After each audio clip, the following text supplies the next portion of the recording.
السلام علیکم۔ امید ہے آپ سب خیریت سے ہوں گے۔ پیارے اسلام کی جانب سے آپ تمام ناظرین کو خوش آمدید۔ آج جس کہانی کو ہم آپ کے سامنے پیش کرنے جا رہے ہیں اس کا عنوان ہے قبر میں انعام۔ حضرت شیخ شبلی رحمۃ اللہ علیہ بیان فرماتے ہیں کہ ایک دفعہ میرا ایک ہمسایہ فوت ہو گیا۔ میں نے اسے خواب میں دیکھا اور پوچھا، تمہارے ساتھ اللہ نے کیسا معاملہ کیا؟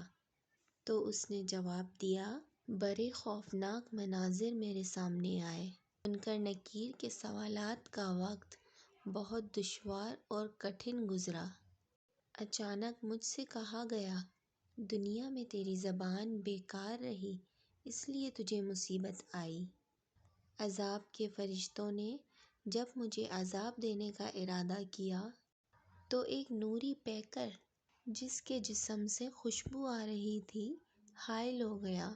وہ مجھے منکر نکیر کے سوالات پڑھاتا گیا۔ اس طرح میں کامیاب ہو گیا۔ میں نے اس نوری پیکر سے پوچھا، آپ کون ہیں؟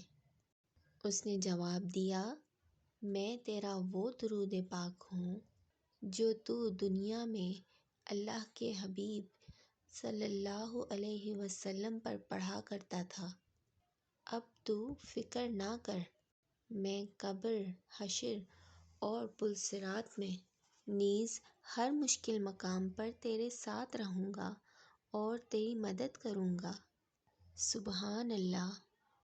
تو پیارے اسلام کے ناظرین، دیکھا آپ نے، درود شریف پڑھنے کی فضیلت نہ صرف ہمیں دنیا میں کام آتی ہے بلکہ دنیا سے چلے جانے کے بعد بھی ہمیں ہر معاملات میں آسانی کا سبب بنتی ہے۔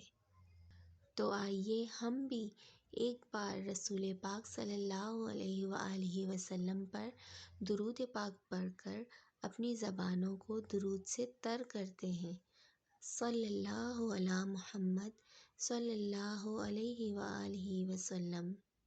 ایسی اور بھی معلوماتی ویڈیوز دیکھنے اور سننے کے لیے ہمارے چینل کو سبسکرائب کیجیے، لائک کیجیے، شیئر کیجیے۔